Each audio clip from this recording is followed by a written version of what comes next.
thông minh và tạ phàm trang khuyến miên lún miên nhê và ia nhê to na mái túng là khú ia giáo nhê và mê nhê nhéo ôi chủ căn lũng ia nhê lầy lạt mê yếm xế chẳng nhên hôi nhìa chào nhang xấu chiều hai chiang tú đáo mê già hai tú lũng máy túng quảng thám nhề diệp chúa nhề cháu ôi chủ gió tài khoáng chiến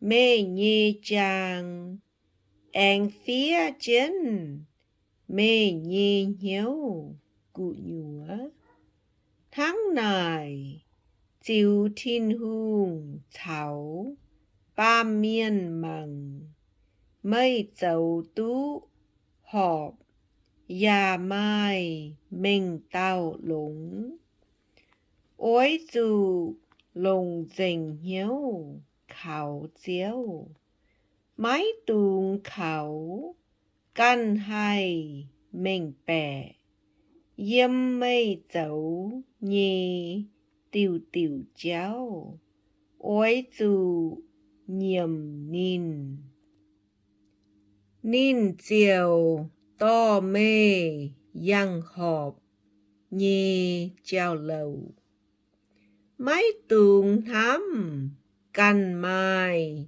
thông minh ôi dù thai chiếu ya lây gôi ó nhì xỉ tháng này chiều nắng lũng hải nhì đìa gió mê quảng sáng xin ya khu yếm ôi dù lồng mê nhê xin rồi cháu mê nhê yết dung kèng choáng nhê tao thống biếu thai chiếu tháng này mê nhê lắm chiều quáng dình mê nhê tiêu ống mai ngùn tiêu quáng miễn suốt ia nhê to na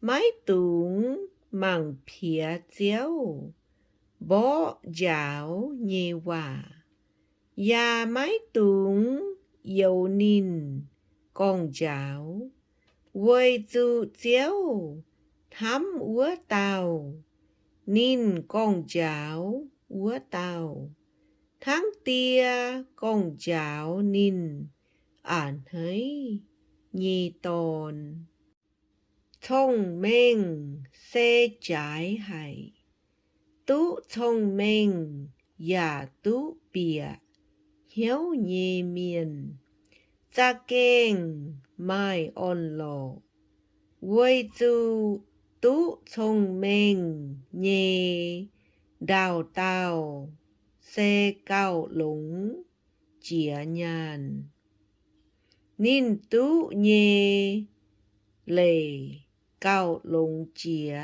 chiêm thông minh cao trái chĩa lạp yê trái mê ôi tú nhì yết dung cả nai mái mai yết nhung hai bế tú nín yếm nín nhê biào chiếc búa mai siêu nhuần đáo yếm nín nhê trái chiếc búa mai tin trôi thảo răng làng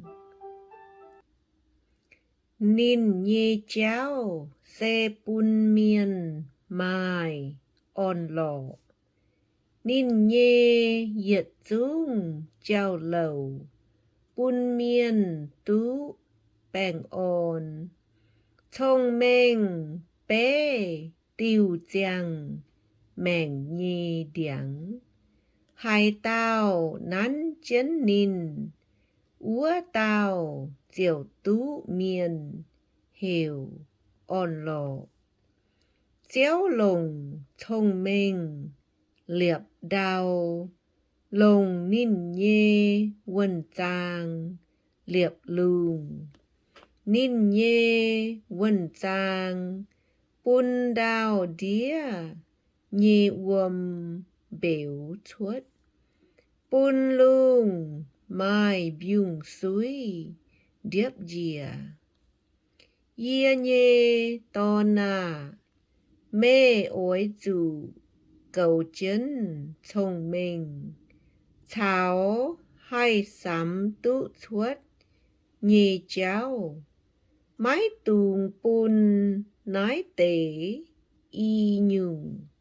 Lấy gôi mê nhì dinh đảng. Y nhung diệu bùn mê giang tú mèn đáo. Yà bê tăng trang rồi nhì cả nái. Mê chiều bèn ôn nhì căn mê nhì chéo yang. Mê nhì cháu yà mái đi dù đọc. Mê bối dìa nhì giang hồ mái túng cầm dìa. Mê bối dìa mê chiều dòm tú khu. Liêm chê tú hế xì mái túng cầm dìa. Ó miên dù bài hoài mái túng cầm dìa.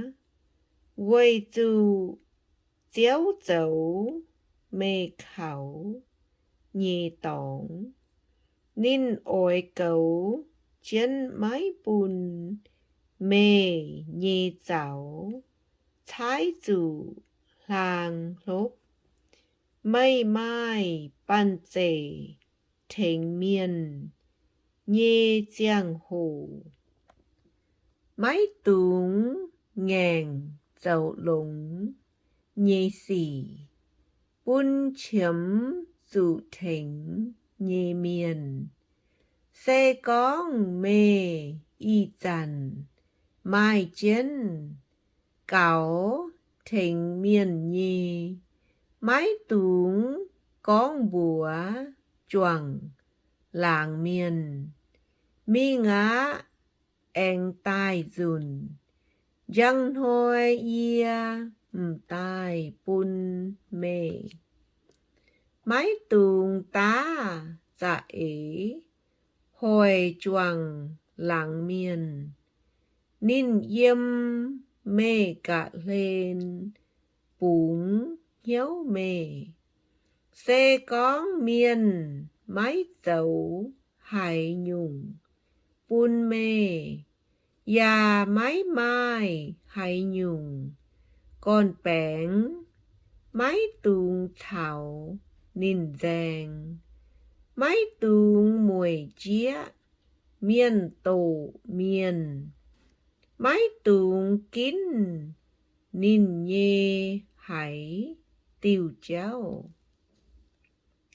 Chéo yếu hải bù lông bù tăng nhì miền. Bà nín thảo hiếu dính nhì miền rùa hải. Chéo chéo ó miền nhì trà tình. Bà chéo thầy phú bùn khu miền yếm nhì tổng. Nín huất dấu bảo huất miền nhì miền. Bà nín thế ên bún nhiệm căn dấu phải nhì miền. Thông minh miền tú miền thai. bà miên hồng miên dung dụ miên mảng phía